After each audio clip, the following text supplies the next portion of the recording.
Salve galera, bem-vindo ao Papo Terreiro, Papo de Terreiro, né, amigo? E a gente tá aqui no segundo episódio. Hoje o episódio é especial, hein, galera? Hoje é massa. E hoje eu tô aqui com o meu amigo Caio Barcelos. Salve, meu irmão. Salve, Thiago, salve, galera. Como o Thiago falou, agora a gente tem um nome aí para esse quadro, né, do nosso podcast, vai chamar Papo de Terreiro. Foi ideia de uma irmã que mandou lá no Instagram pra gente. Obrigado. E hoje a gente vai conversar um pouquinho com o pai Sérgio para ele contar pra gente como que foi o surgimento do Tese, né? Como que surgiu o Tese, a partir da visão dele aí, que recebeu todas as orientações.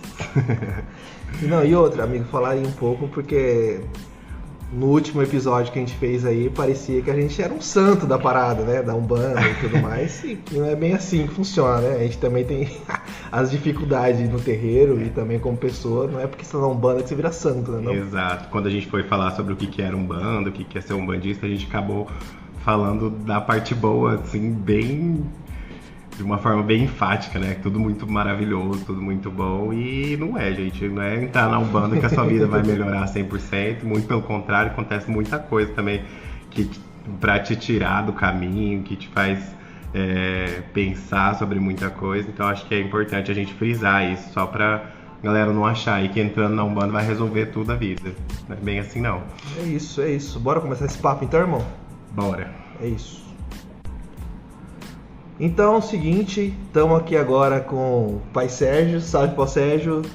Boa noite. Muito bom, hein, cara? É o cara especial que todo mundo tava esperando. Presença ilustre, gente. Nesse podcast aí. Presença ilustre, fico por conta de vocês, né? Sou o último que falo e o primeiro que leva as bordoadas. Realidade. Hoje a gente vai falar sobre o surgimento do TESV, né? Como ele surgiu, como que foi esse lance todo aí, essa organização, até mesmo a organização espiritual aí que chegou chegando, né? Pra gente abrir o terreiro, pra gente não, né? Que eu cheguei depois, mas pro terreiro ficar de pé. E é isso, bora começar esse papo aí pra cima. Paizinho, como é que é? Conta pra gente, como é que foi esse lance da abertura do terreiro, como é que foi o chamado, esse comunicado que deram pra vocês em relação a isso, e como você se sentiu também na época, né? Não sei se é bem um chamado, um comunicado, uma convocação, né? Mas a espiritualidade ela trabalha de uma forma muito diferente do que a gente imagina, elas não seguem a mesma dinâmica e regra que a gente segue aqui no mundo material. Né? Eles têm um outro tipo de organização e que funciona muito bem. Mas enfim, não dá para falar do surgimento do TESV sem falar da chegada do Senhor Ogum Rompimato. Né? Porque eu tô na Umbanda aí desde por volta de 2010, mas eu comecei a incorporar bem depois, que eu fiquei um bom tempo participando do terreiro, sem sentir absolutamente nada, até o dia que como que ligaram um botãozinho, enfim, e aí eu comecei o desenvolvimento mediúnico. Mas eu fiquei um período bem grande trabalhando num terreiro aqui da cidade, incorporando só o caboclo flecheiro, que é meu guia de frente. Depois veio o preto velho, e meus guias foram vindo muito, muito devagar, até porque eu não tinha pressa para essa coisa, né? Tinha uma ansiedade louca no começo, antes de começar a incorporar, como todo médium em desenvolvimento. Mas depois que comecei a trabalhar, eu relaxei, e para mim eu só teria mesmo o caboclo flecheiro, que é minha paixão, né? meu pai, é o que me ampara, me ensina, me ajuda, né? E depois foram vindo os demais guias, mas num determinado dia, eu trabalhava na época ainda em Naviraí, na universidade, e eu tinha terminado meu expediente e eu tinha ido para casa. E eu comecei a sentir, eu estava lendo um livro sobre Umbanda e comecei a sentir uma energia diferente que eu nunca tinha sentido. e não sabia, eu não conseguia identificar, porque era uma energia muito forte, muito diferente de tudo que eu já tinha sentido até aquele momento. Nunca tinha ouvido falar em Ogum Rompimato. Eu nunca tinha estudado nada sobre os falangeiros de Ogum. E aí veio esse nome na minha cabeça, Ogum Rompimato, Ogum Rompimato. Eu falei, mas... E aquilo virou uma confusão na minha cabeça, porque eu não conseguia entender muito bem. E eu não tinha nenhum material que eu pudesse olhar naquele momento para eu poder identificar o que era esse Ogum Rompimato. E na época eu fui e conversei com um outro membro do terreiro sobre isso. E na época a gente tinha uma sintonia muito bacana com esse membro do terreiro, uma sintonia energética muito boa, e por incrível que pareça, ele estava sentindo a mesma irradiação energética. Caraca. Né? E aí eu passei a procurar, quando eu tive acesso à internet, comecei a procurar com os estudiosos da Umbanda, alguma coisa relacionada, e aí eu fui entender que Ogum Rompimato era um dos falangeiros de Ogum e que trabalhava sob a radiação de Oxóssi. Enfim, isso ficou na minha cabeça muito forte, e isso era uma segunda-feira, e eu fui até sexta-feira, quando era o dia da gira, com isso martelando na cabeça, e que na sexta-feira ficou muito claro que ele chegaria no terreiro. Né?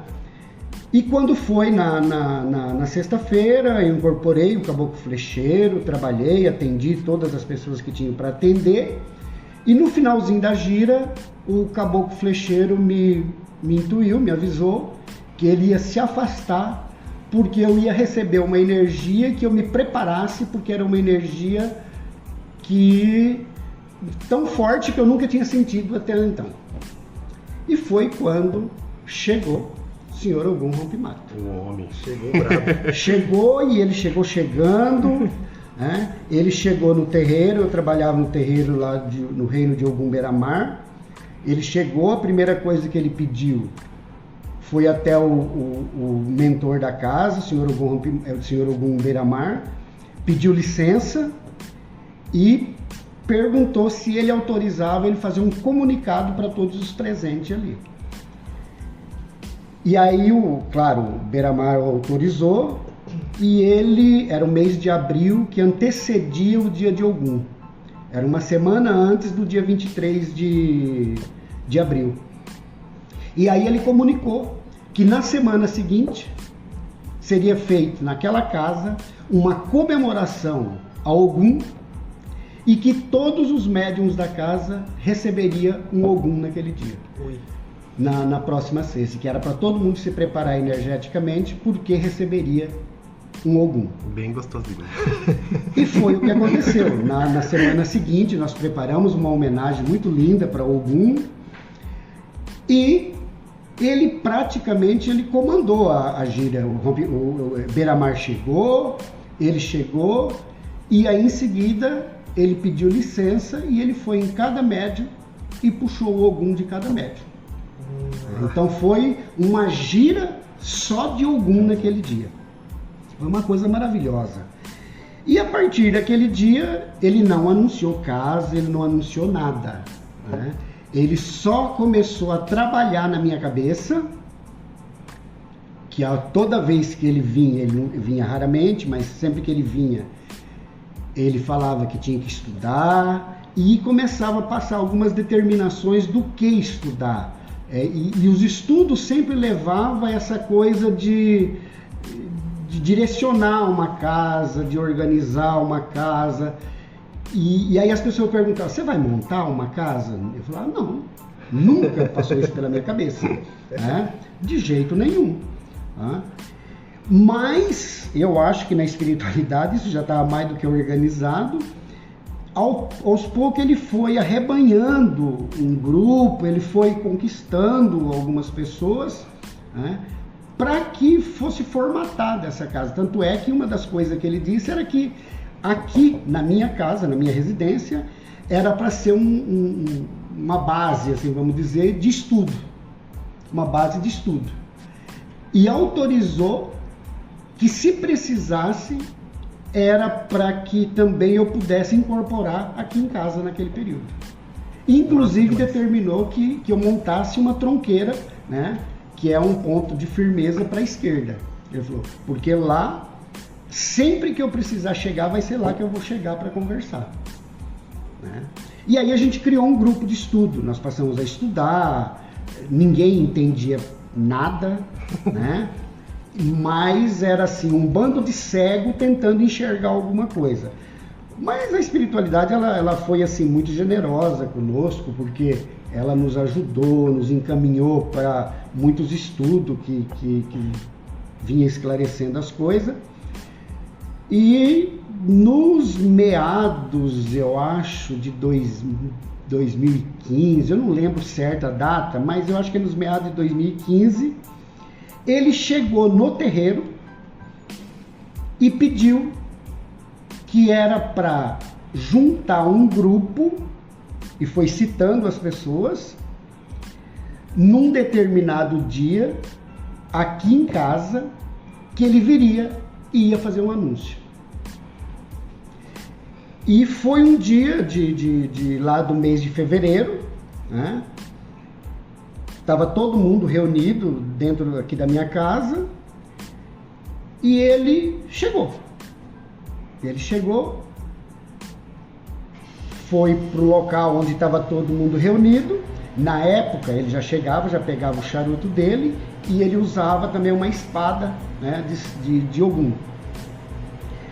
Foi para o local onde estava reunido e foi apontando um por um, dizendo sobre a profissão que a pessoa exercia e a relação que essa pessoa dessa profissão que ia ter dentro do terreiro, né?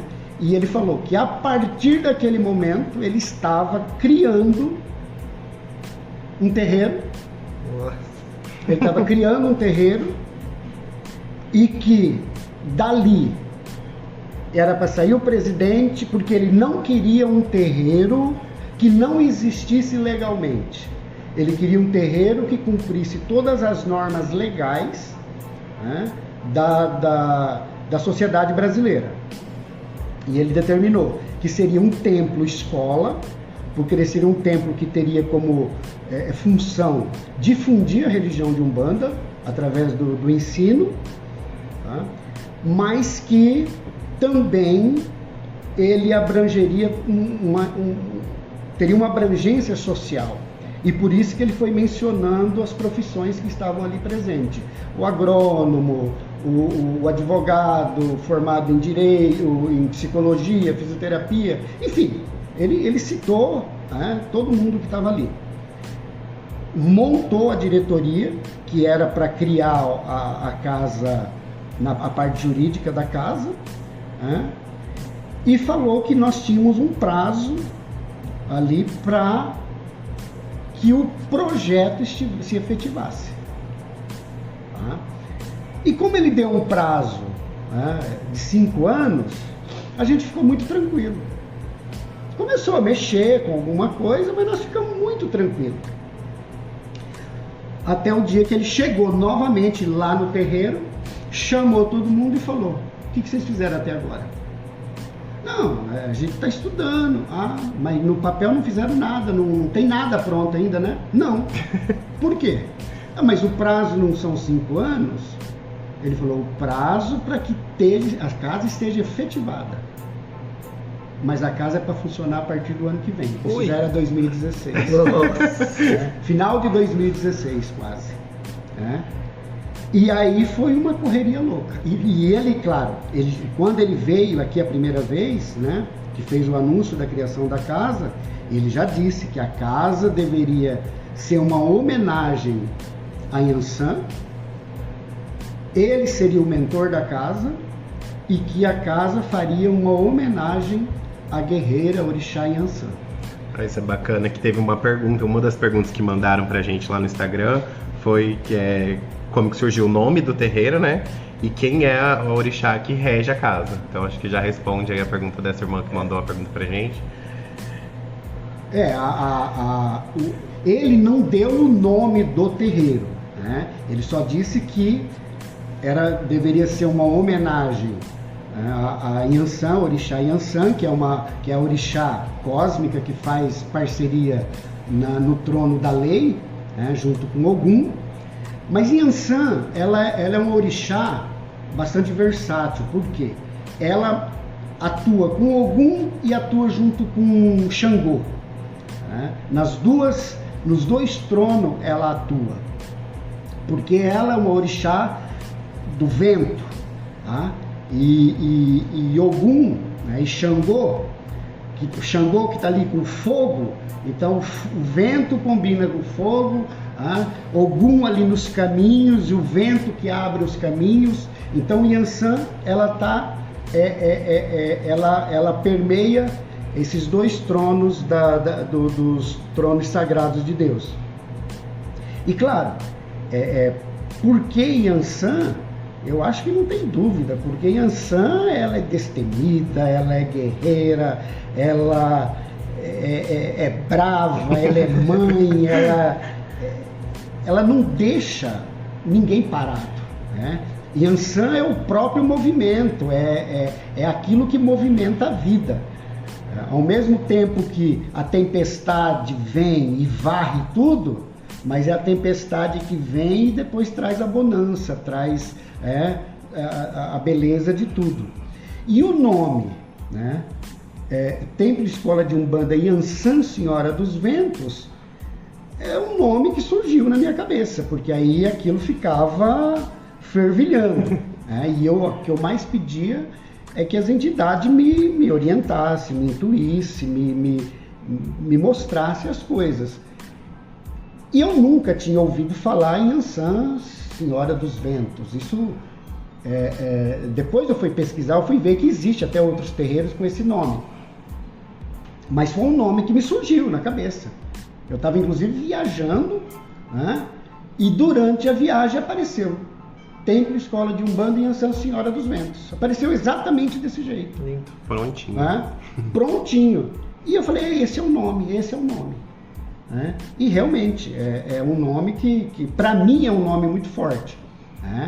E quando eu fui, aí tinha, claro, a questão jurídica, porque como a gente ia registrar o terreiro, para ver se não tinha outros terreiros com esse mesmo nome. E aí nós fizemos um levantamento, existe Terreiro de Umbanda Yansan Senhora dos Ventos, mas Templo Escola de Umbanda Yansan Senhora dos Ventos é o nosso. Não tem outro. Maravilhoso. E eu acho importante a gente também aproveitar para frisar essa questão da parte jurídica, Porque pelo menos aqui em Dourados, eu não conheço nenhum terreiro que tenha toda essa parte legalizada, Digamos assim. E é uma coisa que foi pedido, como o Pai Sérgio acabou de falar, e é uma coisa que a gente preza muito, assim, por ter essa parte jurídica tudo em dia, tudo certinho, os alvarás de funcionamento, de vigilância sanitária, e acredito que seja uma coisa interessante da gente levantar isso para que as outras pessoas dos outros terreiros também possam pensar sobre essa possibilidade, porque é algo que dá pra gente uma certa segurança, digamos assim. A gente já sofre tanto ataque por tantas coisas, E aí, se a gente for pensar na parte jurídica, pelo menos dentro do nosso terreiro, a gente está legalizado aí na lei dos homens.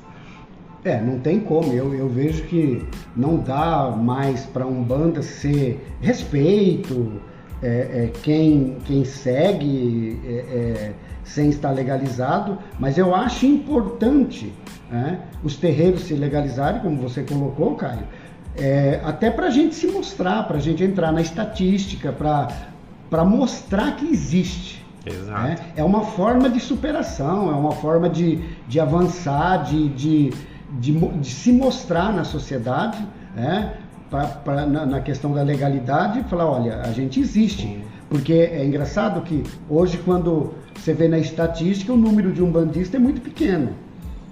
Por quê? Porque as pessoas têm vergonha de falar que é umbandista, as pessoas preferem falar que é espírita do que umbandista.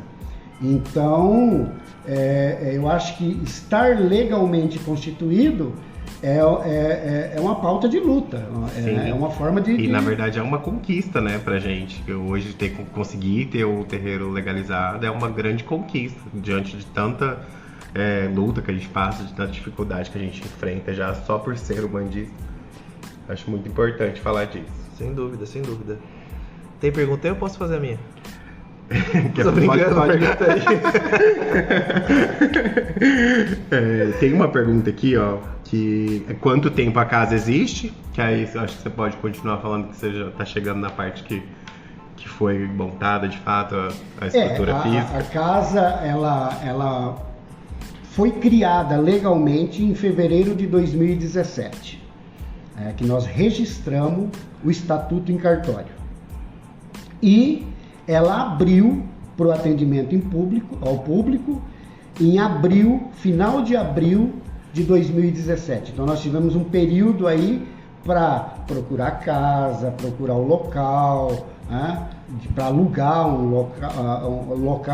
local para funcionar, e nós conseguimos montar o terreiro, que não é uma coisa tão simples, principalmente para gente que na época, se hoje a gente já é inexperiente, imagina na época, que eu, na verdade, quando vocês falaram de gravar esse podcast sobre esse tema, eu fiquei pensando sobre a criação do terreiro e eu concluí que se fosse hoje, acho que eu não abriria. Por quê? Porque tamanha responsabilidade que é, né? Veja, no terreiro você mexe com vidas, você trabalha o tempo inteiro com vidas, sabe?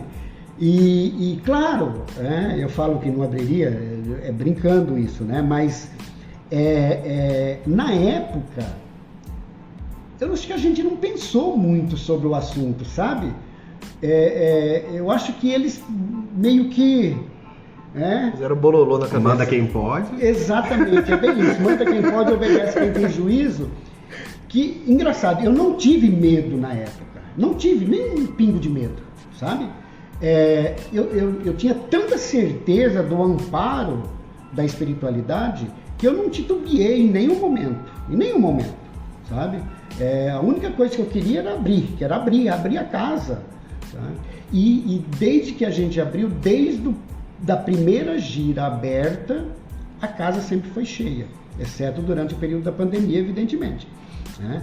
Mas a nossa casa sempre foi muito frequentada, tá? Bom, você, Caio, vocês estão lá desde, acho que da primeira gira, né? Eu acho. A gente só não foi na primeira gira. A gente foi na segunda semana já.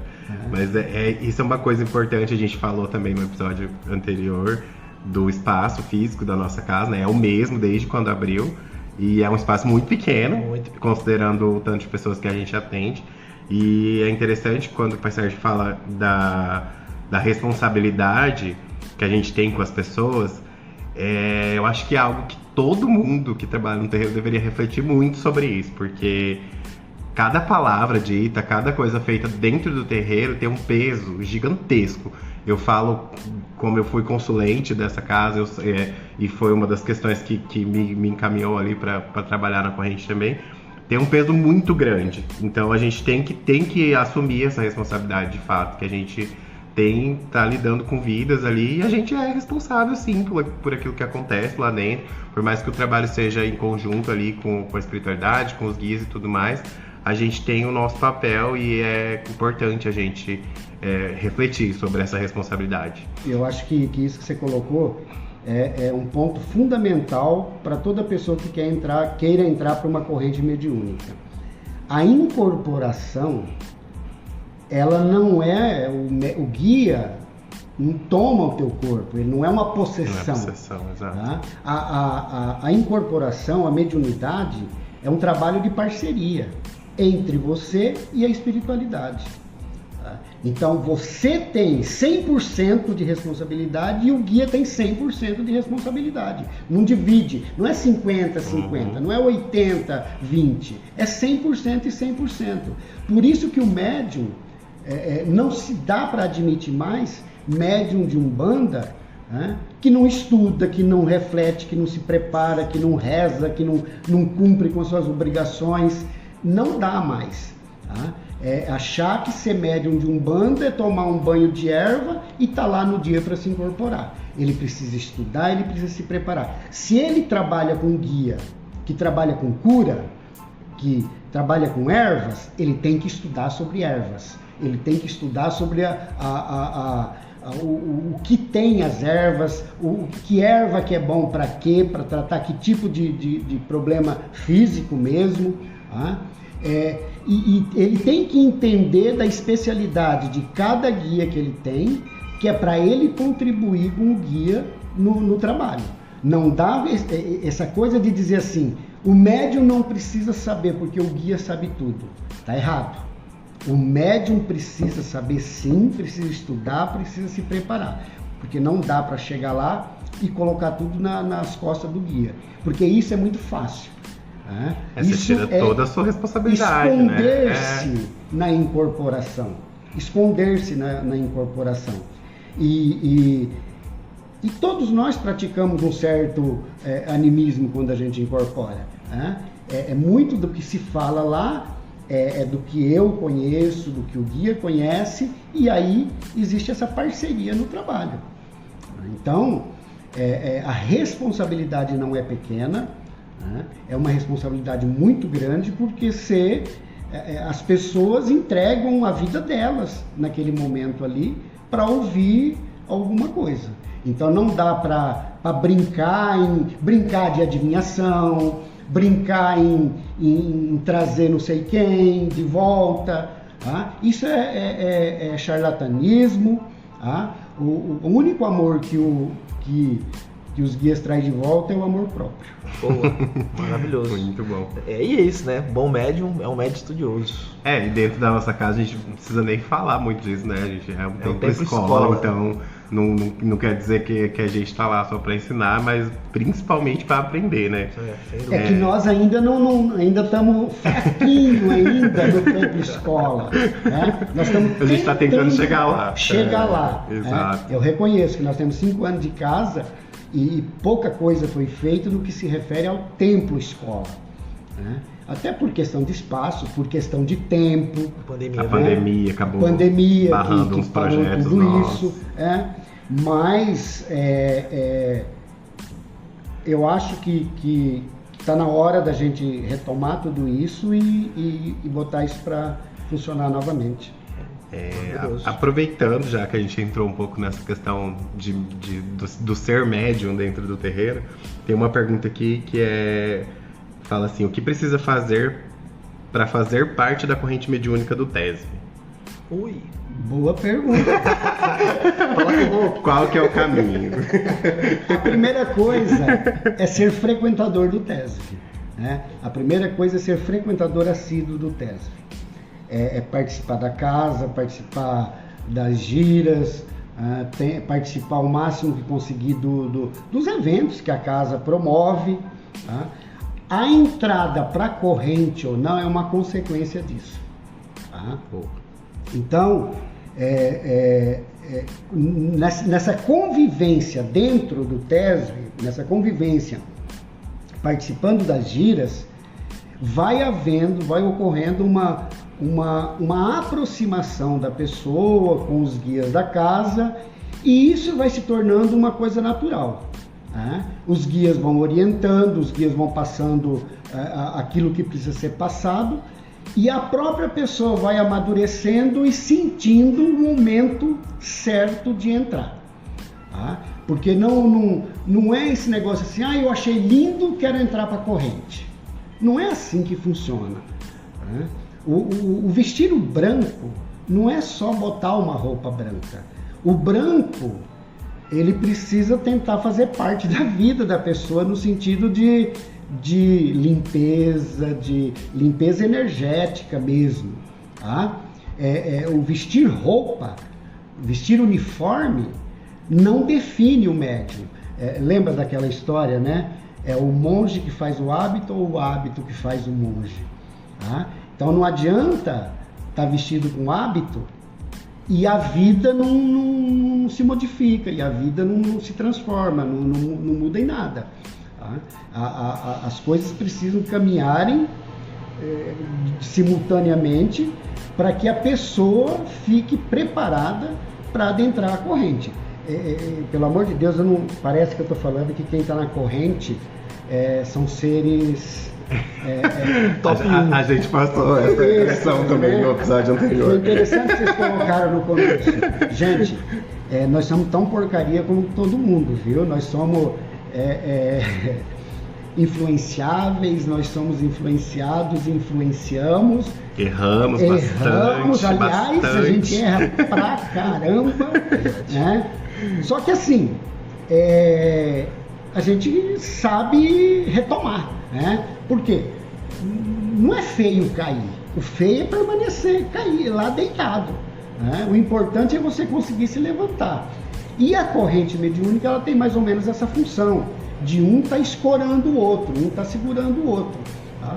Mas o caminho, o primeiro caminho é participar das giras, participar agora que nós vamos começar os estudos, participar dos estudos, e o resto é consequência, o resto vai acontecendo porque a espiritualidade vai preparando. E uma coisa também que é importante dizer, que muita gente às vezes quer entrar para a corrente porque quer ficar do outro lado, né, do reino, lá no reino, mas o lance é o seguinte, perto do reino, mas é o seguinte, que as pessoas também têm que ter responsabilidade e saber que quando você entra numa corrente de Umbanda, a responsabilidade aumenta demais e que não vai ser uma parada que você está indo lá para se divertir, que você vai ter que ter uma responsabilidade, não é só querer, né?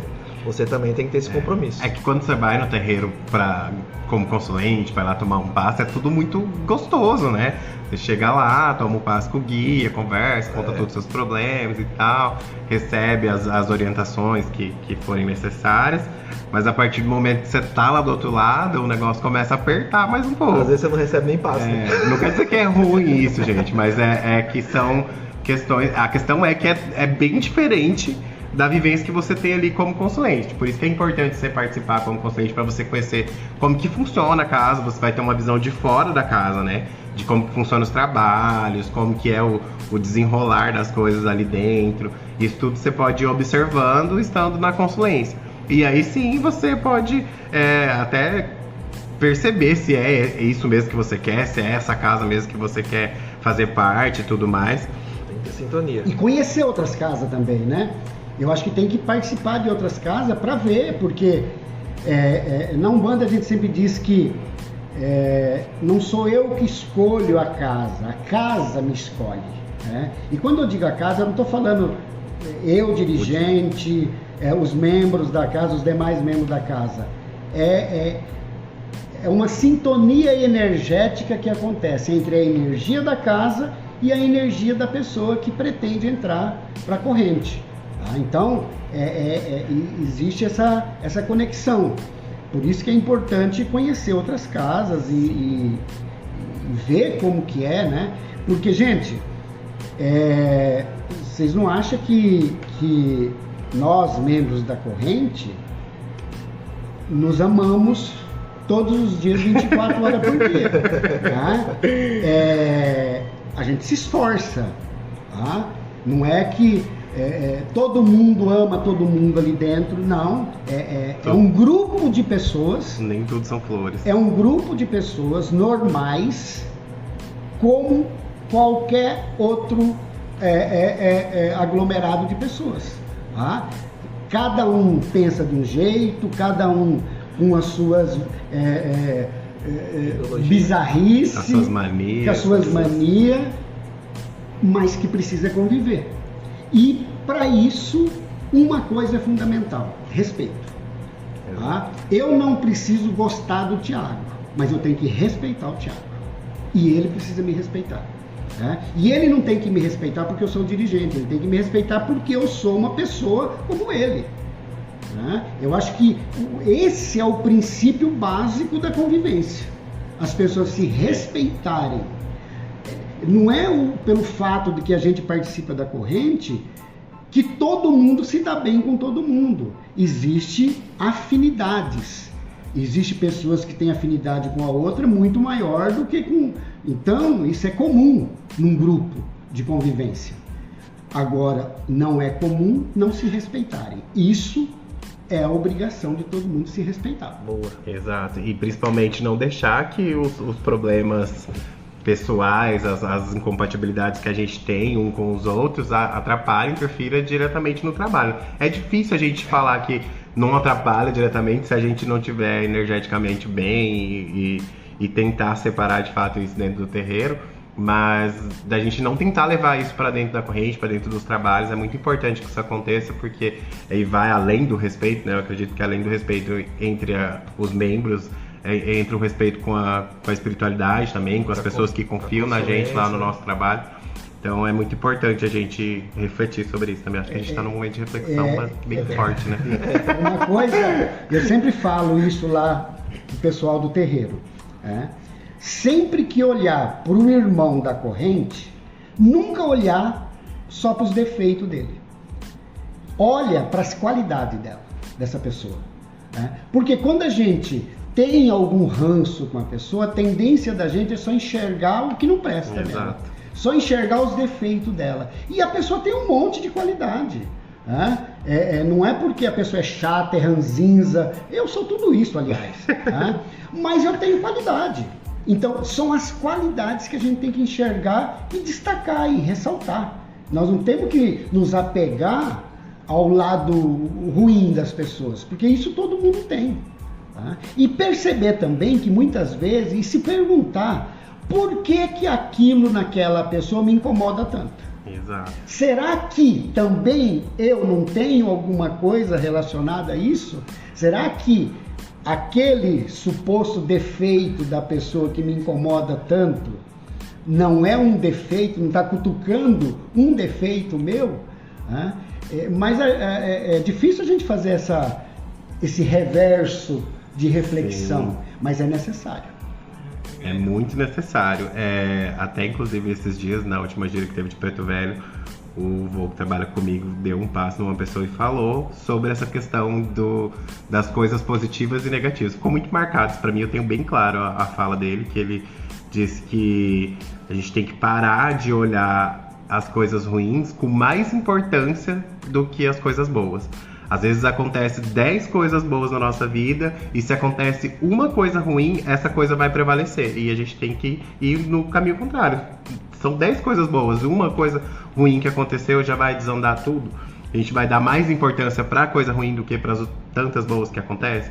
Acho que a gente precisa pensar também nisso e ver. Se a partir do momento que a gente começa a ver, a enxergar as coisas dessa forma, a gente se estressa menos, né? E a vida fica mais leve, fica né? mais leve. Porque afinal de contas, gente, ninguém veio para o mundo para ficar sofrendo. A gente é que cria sofrimentos. Não que o sofrimento não existe. Mas quando você encara o sofrimento de uma maneira mais leve, quando você não se faz o ser como centro do universo e a vítima do universo, a vida fica um pouco mais leve. Né? Você consegue, e daí eu estou querendo dizer que todos nós temos problema. E com a ajuda da espiritualidade, evidentemente, a gente consegue superar os problemas, né, de uma maneira mais leve, não que a gente não sofra, não passe raiva. Né? É que a gente acaba vendo uma forma diferente de lidar com isso também, né? Uhum. Não que o problema não aconteça mais, que a gente não passe mais por essas situações. Mas eu acho que é muito sobre isso, de valorizar mais as coisas boas. A gente valoriza muito as coisas ruins. Exato. E o que você colocou, Caio, de que você dando passe e essa fala do Preto Velho te marcou, eu acho que isso é um fator muito importante para se destacar. Quando tem um consulente na frente do médium que está sendo atendido, as orientações, as informações que o guia está passando para ele não é só para ele.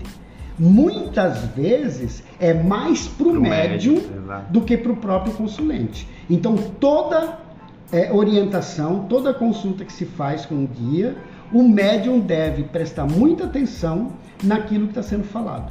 Porque os ensinamentos são para ele também. Com certeza, e eu tomei muito isso para mim, porque apesar de eu estar numa fase que eu estou valorizando bastante as coisas boas, estou tentando não dar tanta importância para as coisas ruins, foi algo que me marcou de fato, e que eu hoje não sou tanto assim, mas já fui uma pessoa que se acontecer qualquer coisinha de ruim para mim, acabava com tudo, e eu dava muito mais importância para isso.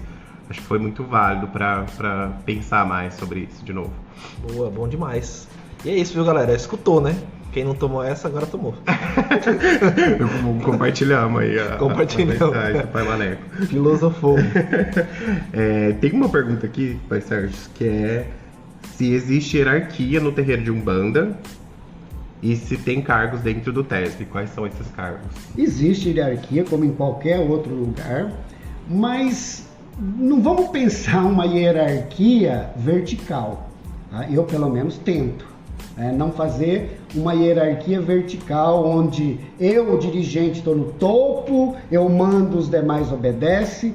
Eu na minha formação de vida, mesmo antes de ser umbandista, eu nunca encarei uma coordenação, uma chefia como algo que determinista. Tá? Quais são? Vamos falar dos cargos que existem dentro do terreiro. Hoje no terreiro nós temos o dirigente, nós temos um outro cargo que é denominado pai e mãe pequeno, o que é pai e mãe pequeno?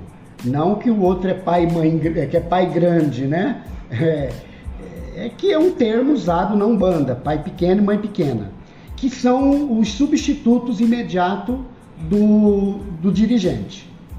É um substituto, aqueles que no eventual não presença do dirigente, eles que dirigem o trabalho. Mas não está nem o pai de santo e nem os pais pequenos. Quem que vai dirigir? Qualquer médium coroado dentro do terreiro pode dirigir o trabalho. Tá? Eu, pelo menos na nossa casa, toda a parte de desenvolvimento mediúnico, de formação mediúnica, eu sempre digo que eu preparo todo mundo para que ele possa ser um pai de santo, para que ele possa ser um dirigente. Tá? Tanto por isso, quando eu falei que eu não acredito numa hierarquia vertical, eu acredito numa hierarquia horizontal, onde todos nós estamos no mesmo nível e nós temos atribuições distintas, nós temos atribuições diferentes. Então tem o dirigente, tem os pai e mãe pequena, tem os atabaqueiros, os ogãs, que no nosso caso são as ogãs, que trabalham, que fazem toda a parte de percussão da casa, que dentre elas têm alguém que mais ou menos coordena o trabalho delas também. E depois na parte jurídica da casa nós temos o presidente, diretor-presidente, diretor financeiro, que mexe com toda a questão jurídica da casa, que mexe com toda a parte, vamos dizer assim, material, a parte burocrática da casa. E entre os cambones, que são o pessoal que os médios que geralmente que estão em desenvolvimento, também existe uma pessoa que eu não gosto desse termo, mas não me vem outro, é a chefe, a pessoa que chefia os cambones, que é uma pessoa que durante a gira, os cambones sabem a quem recorrer, porque ela mais ou menos sabe tudo, onde estão todas as coisas do terreiro, então se precisar de alguma coisa, ela que vai buscar, ela que vai pegar. É uma referência, na verdade. É uma referência, Eu acho que esse é o termo melhor dentro da minha concepção. Quais as referências que existem dentro do terreiro de comando? Eu hoje tenho plena convicção de que eu tenho pessoas dentro do terreiro que não tem cargo nenhum, não tem chefia nenhuma, não tem nenhuma nenhum cargo de alto escalão. Exato. Não está no primeiro escalão, assim, vamos dizer, hierárquico, mas são pessoas que desempenham uma atividade extremamente importante dentro do terreiro. Então, por isso que, para mim, essa coisa de cargo enquanto hierarquia vertical, isso na minha cabeça não funciona. Pelo menos por enquanto. Mas você nunca teve que tomar uma atitude vertical? Já tive que tomar e vou ter que tomar outras vezes. É para isso que eu estou lá. A conversa, o diálogo vai até o ponto que se rompe. E quando rompeu, eu tenho que pensar no bem do terreiro, eu tenho que pensar no bem da grande maioria. né? Então aí você tem que tomar atitude, evidentemente. Mas são coisas que me faz sofrer muito quando eu tenho que tomar atitudes que é como corromper assim, com as coisas que eu acredito. Eu acho que entra mais como uma forma de organização mesmo, né? Sim. Essa questão dos cargos, das funções e tal. Para manter a organização do terreiro, acho que é necessário isso também. A gente precisa ter.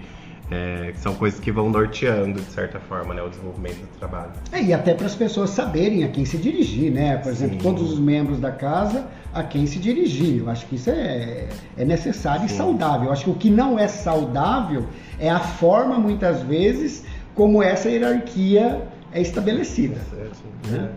E o autoritarismo, né? Que é Sim. uma coisa que a gente não tem, a gente é muito democrático. Né? A gente Sempre tem reunião e votação. Sempre tem votação, é tudo decidido como um acordo. A gente tenta, pelo menos. Manda a próxima aí. Tem uma pergunta aqui, ó, do meu irmão Thiago. Como que foi a sua primeira gira como Vai de Santo? Você ficou nervoso? Quer saber se você ficou nervoso no dia anterior, você ficou nervoso? Como que se você sentiu na hora? Falou, será que vai vir gente? Será que eu vou dar conta? Como é que vai ser? E tudo mais. Rapaz. Do primeiro dia que abriu pro público externo. É engraçado, porque nós, antes de abrir para o público externo, nós fizemos uma gira fechada, só para convidados.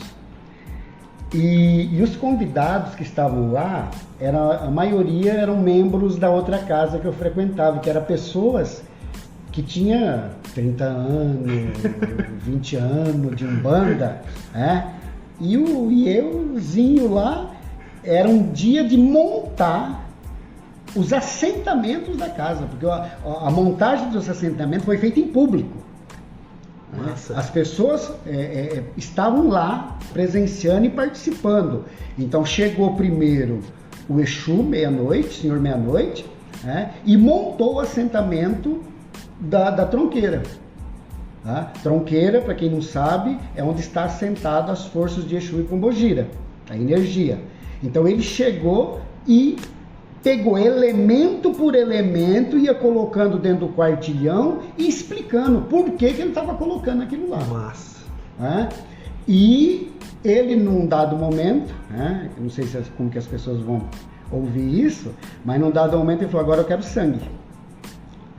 Ele falou, mas não quero sangue de nenhum ser vivo, eu quero sangue do meu cavalo. E aí pegou uma agulha e furou meu dedo, e ele apertou meu dedo assim e pingou num paninho, num lenço branco que tinha, 7 gotinhas, dobrou e colocou dentro da... Massa demais. É o único elemento que eu tô falando que tem lá dentro para vocês. O resto vocês não sabem que tem lá Fica dentro. na curiosidade, galera. Sabe? E depois, em seguida, chegou o senhor Rompe-Mato, conversou com quem estava lá e falou dos assentamentos que ele ia fazer, do porquê daqueles elementos, que ele trabalhou só com ferro, basicamente, ferro e terra. E depois ele abençoou todo mundo, deu passe, energizou todo mundo e foi embora. E na sexta-feira seguinte, era a abertura da casa para o público. É claro que foi uma semana de extrema ansiedade. Nossa Senhora. Mas assim, ao mesmo tempo, a espiritualidade falava, tia, calma, fica tranquilo. E vinha sempre na minha cabeça aquela história lá da criação da Umbanda, quando o povo espírita questionou o senhor Caboclo das 7 Encruzilhadas, falou, mas como que você acha que vai ter alguém lá na casa desse seu aparelho para receber essas conversas suas? E ele falou assim, vai por quê? Na ponta de cada morro dessa cidade, eu coloquei um anunciante. Olha, arrepia. Então eu lembrava disso daí, eu falava assim, fica quieto, fica na tua, porque faça a tua parte, porque o restante a espiritualidade faz. E não deu outra. Nós chegamos lá, nós éramos em 9 médiuns, eu acho, e tinha fila, já para entrar na casa. Que tanto é que a gente não tinha pensado em senha, não tinha pensado nada disso tinha passado pela nossa cabeça. Foi aí que nós começamos a entender que precisaria ter um outro tipo de organização, que era entregar senha para as pessoas, porque na primeira gira foi assim, quem entrou primeiro entrou, e foi chamado pela ordem das cadeiras. Né? E aí a gente percebeu que as 40 cadeiras que a gente tinha comprado não eram suficientes, tinha que comprar banquinho, né? Que o salão era pequeno, tinha que usar o corredor. Então, é um negócio. Você tem que fazer a tua parte e confiar na espiritualidade. Não dá para brincar de confiança. Ou você confia ou você não confia.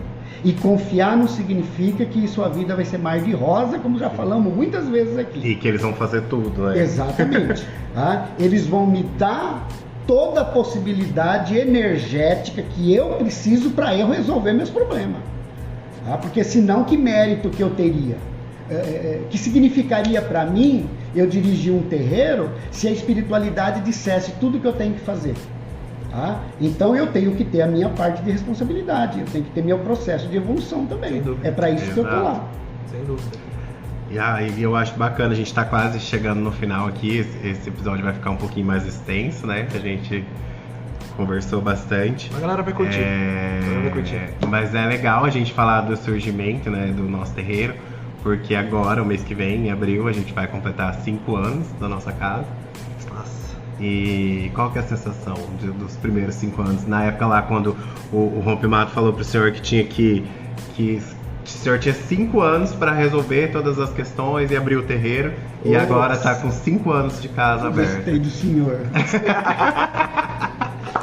Formal, né? Muito formal. Nossa, agora eu me senti um ancião. Parece que aposentou. Nossa. E eu chamo ele de paizito. Eu me senti assim, o próprio ancião, realmente, o senhor. Sabe? É que eu tava tentando formular bem a pergunta. Olha, eu não sei, sabe? É engraçado assim, sabe? Porque eu fico pensando, mas já são 5 anos. É que nós tivemos 2 anos aí muito atípico, né? Mas 5 anos é ano pra caramba, né? E nós estamos atrasados naquilo que nós deveríamos fazer. Essa é a minha preocupação, porque nós estamos assim, muito atrasados naquilo que nós deveríamos fazer. E aí eu já fiquei pensando aqui que nós podemos levar a qualquer hora dessa uma grande chamada do senhor mentor, né? Porque o que nós estamos fazendo realmente. Mas eu acho assim, são 5 anos de muitas alegrias, muitas lágrimas, né? Momentos de muita angústia vivido nesse período, tá? Mas o que nós tivemos de bom e os testemunhos que a gente vê das pessoas que frequentam a casa supera qualquer raiva, qualquer angústia. Então, eu penso que tudo que aconteceu até agora mostra que nós estamos num caminho desejável, num caminho, eu não vou dizer assim, estamos no caminho certo, é muita pretensão, eu acho, mas assim, que nós estamos tentando acertar o tempo inteiro. E a gente tem mais acertado do que errado. Não que não tenhamos errado, não, a gente erra pra caramba, sabe? Mas que a gente tem acertado muito, e muito mesmo. E isso não é mérito só nosso, evidentemente. Tá? Isso a gente deve a toda a espiritualidade que não desampara em um só momento, apesar das nossas porcarias. Né? A espiritualidade, eu acho que eles têm um trabalho danado conosco, mas eles não desistem da gente. Né? Eu acho que eles são brasileiros. O brasileiro não desiste do Eles são, né? A religião é. E agora que eu tenho um pouco mais de tempo, evidentemente, né? Porque eu consegui, depois de quase 40 anos de trabalho, consegui aposentar, me dedicar um pouco mais. Né? Eu agora vou ter uma dedicação muito maior ao terreiro. Então, eu acredito que a gente vai conseguir agora efetivar muito mais projetos, né, do que antes. Esse é o intuito, esse é o objetivo. Então, eu diria assim, 5 anos foi o período como dizer assim, de botar os pés no chão, firmar, fixar e agora deslanchar.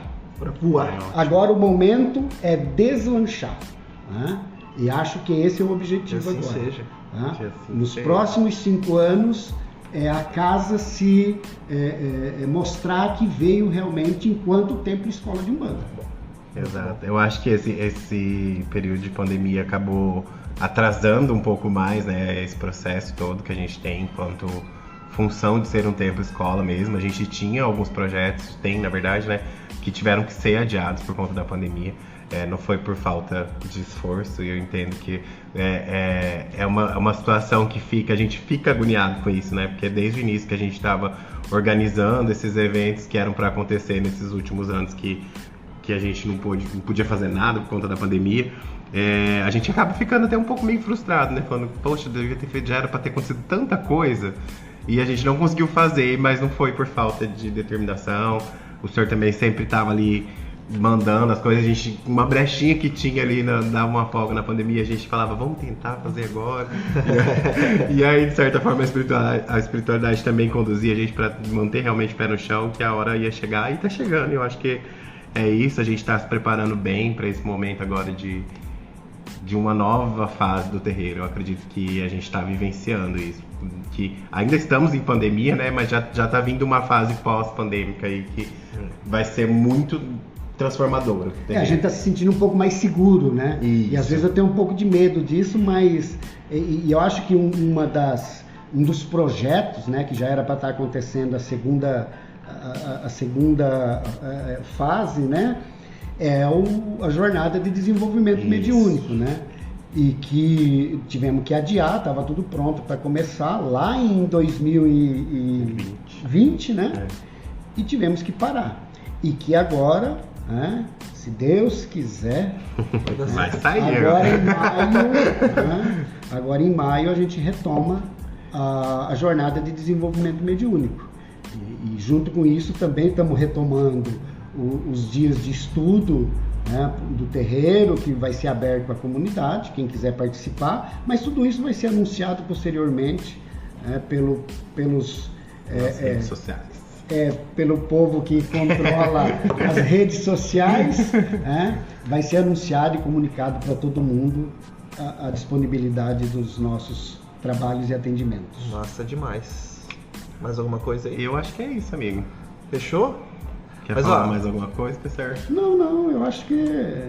Não sei se a gente conversou tanta coisa. E outra, a galera vai ter um monte de dúvida, com certeza, no meio dessa conversa aí. E aí a gente vai colocar de novo lá no Instagram, tá, galera? No Stories e tal, a caixinha. Aí vocês podem mandar pergunta e tal.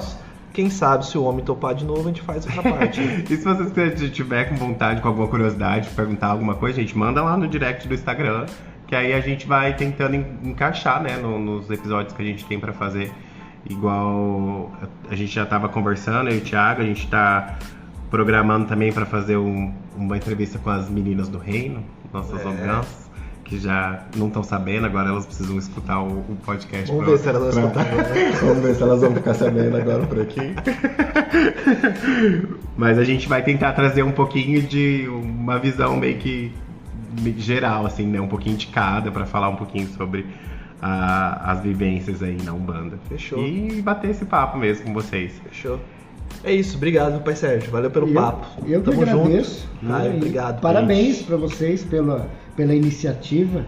Né? Até porque se fosse depender de mim, eu não sei, eu sou um analfabeto tecnológico assumido, né? Mas eu acho que é para isso que nós temos os talentos dentro da casa. Bom demais. E cada um tem que botar isso daí para funcionar. Escutou, né, galera? Em benefício da coletividade. Não dá para ficar guardando esses talentos, porque viver a mediunidade é isso daí. Viver a mediunidade não é só lá na sexta-feira ficar batendo cabeça e atendendo pessoas. Viver a mediunidade é divulgar os benefícios de você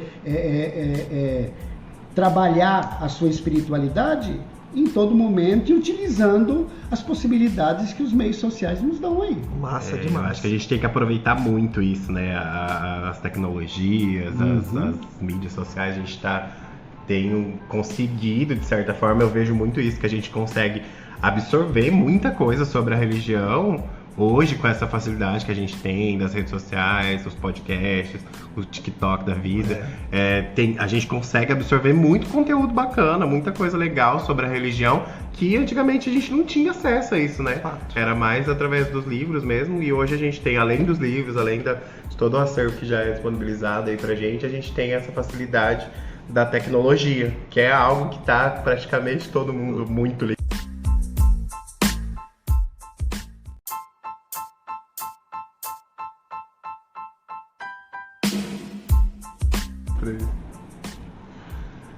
Então é isso, galera. Tava falando aqui, acabou o nosso tempo aqui, deu 1 hora aqui no programa, gente, deu uma cortada, tá? Mas aí o cara tava falando sobre a disponibilidade das tecnologias, que hoje auxilia muito a gente poder divulgar a nossa religião, divulgar o que a gente gosta de fazer e ama fazer, né? E também ajudar toda essa galera, ajudar a consulência, até por isso a gente tá lá, né? A gente tá lá pela consulência e para ajudar o pessoal da nossa comunidade e da cidade, e da onde vem, porque vem uma galera de fora também por aí, né? Sim. Mas é isso, mais alguma coisa pra falar aí? Acho que não é isso. A gente agradece aí, divulga com a galera, compartilha aí com o pessoal pra escutar esse rolezinho de hoje, que foi bem bacana. A gente vai ver como que a gente vai fazer isso, mas se você tá chegando aqui agora, provavelmente você já ouviu tudo, né?